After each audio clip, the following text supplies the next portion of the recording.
A very good morning and a very warm welcome to all my dear students in the class of science. Today we are in chapter number 4 materials, metal and non metals.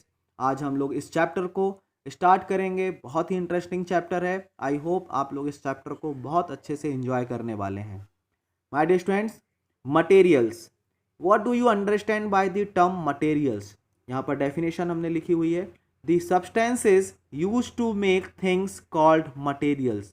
किसी भी चीज़ को बनाने के लिए, किसी भी object को बनाने के लिए जिन सब्सटेंसेस की रिक्वायरमेंट होती है वही सब्सटेंस क्या कहलाते हैं? मटेरियल्स कहलाते हैं। And materials are of two type, metal या नॉन मेटल।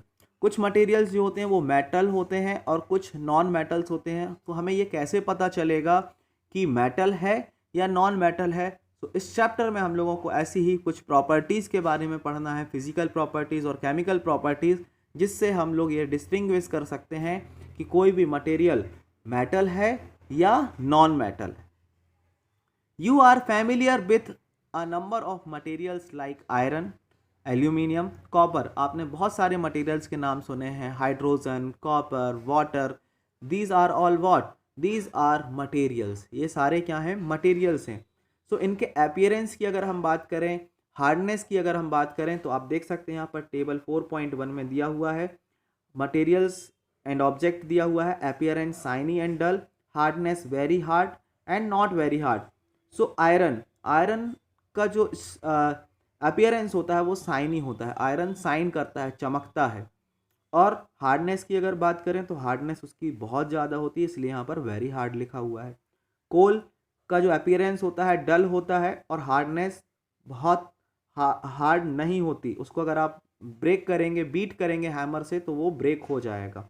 सल्फर भी डल होता है और ये भी हार्ड नहीं होता, not very hard.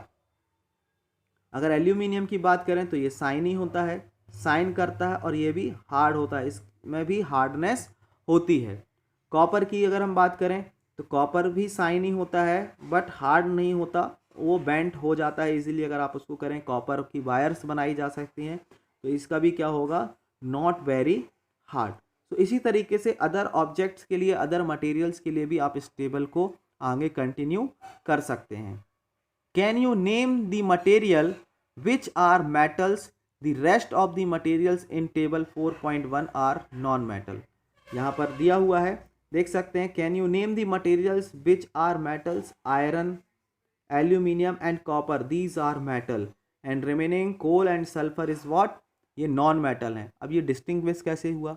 So my dear students, metal की ये फिजिकल प्रॉपर्टी होती है कि मेटल जनरली हार्ड होते हैं और साथ ही उनकी जो अपीयरेंस होता है वो शाइनी अपीयरेंस होता है। वो लाइट जैसे ही उस पर पड़ती है तो वो शाइन करते हैं, चमकते हैं। Metal can be distinguish from non metal on the basis of their physical and chemical properties. अब उनकी फिजिकल और केमिकल प्रॉपर्टीज़ के बेसिस पर हम मेटल और नॉन मेटल को डिस्टिंग्विश कर सकते हैं। So my dear students, in this chapter हम लोगों को physical properties of metal and non metal और साथ में chemical properties of metal and non metal के बारे में पढ़ना है। तो सबसे पहले हम लोग बात करेंगे फिजिकल प्रॉपर्टीज़ की कि फिजिकल प्रॉपर्टीज़ क्या होती हैं। So my dear students, physical property को हम कैसे डिफाइन करें, क्या होगी? सपोज़ अगर हम इस पेंसिल की बात करें तो इस पेंसिल की अगर हम बात करेंगे तो क्या होगा? ये पेंसिल किस मटेरियल की बनी हुई है, इसकी साइज़ क्या है, इसका शेप क्या है। जब हम साइज़, शेप, कलर की बात करते हैं तब हम फिजिकल प्रॉपर्टीज़ की बात कर रहे होते हैं। बट जब हम इसकी इंटरनल प्रॉपर्टीज़ की बात करें कि ये ग्रेफाइट मटेरियल है, इसकी क्या प्रॉपर्टीज़ है, ये किस तरीके से रिएक्शन करता है, इन्वायरमेंट के साथ इसका क्या बिहेवियर है, सो हम उस कंडीशन में बात कर रहे होते हैं केमिकल प्रॉपर्टीज़ की। So my dear students, physical और केमिकल प्रॉपर्टीज़ दो अलग अलग चीज़ें हैं, अलग अलग प्रॉपर्टीज़ हैं जिसके बेसिस पर हम किसी भी मटेरियल को क्लासीफाई कर सकते हैं मेटल्स एंड नॉन मेटल्स में।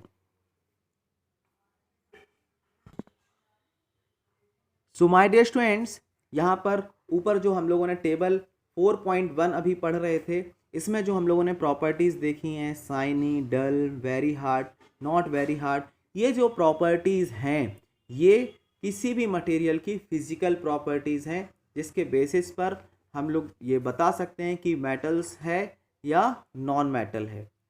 सो हर एक मटेरियल की प्रॉपर्टीज़ अलग अलग होती है। क्लास 6th में आप लोगों ने सॉर्टिंग मटेरियल्स इनटू ग्रुप्स में अलग अलग बेसिस पर मटेरियल्स को सॉर्ट किया था, उनका ग्रुप बनाया था, क्लासीफाई किया था, और ये हमारी हेल्प करती है किसी भी ऑब्जेक्ट के बारे में स्टडी करने के लिए, किसी भी सब्सटेंस की प्रॉपर्टीज़ को पता लगाने के लिए। ये सारी जो प्रॉपर्टीज़ हैं केमिकल एंड फिजिकल प्रॉपर्टीज़, ये बहुत ही इम्पॉर्टेंट होती हैं। So my dear students, next part में हम लोग इस चैप्टर में जो नेक्स्ट कंटेंट दिया हुआ है physical properties of metals and non metals, और जितनी भी प्रॉपर्टीज़ होती हैं physical property metal and non metal की, उन सभी को डिस्कस करेंगे। सो आई होप कि आप सभी लोग इस चैप्टर को आप अपनी बुक में से एक बार अच्छे से रीड करके रखेंगे। So my dear students, this is all about the today's class. See you all in the next class. Thank you. Have a nice day.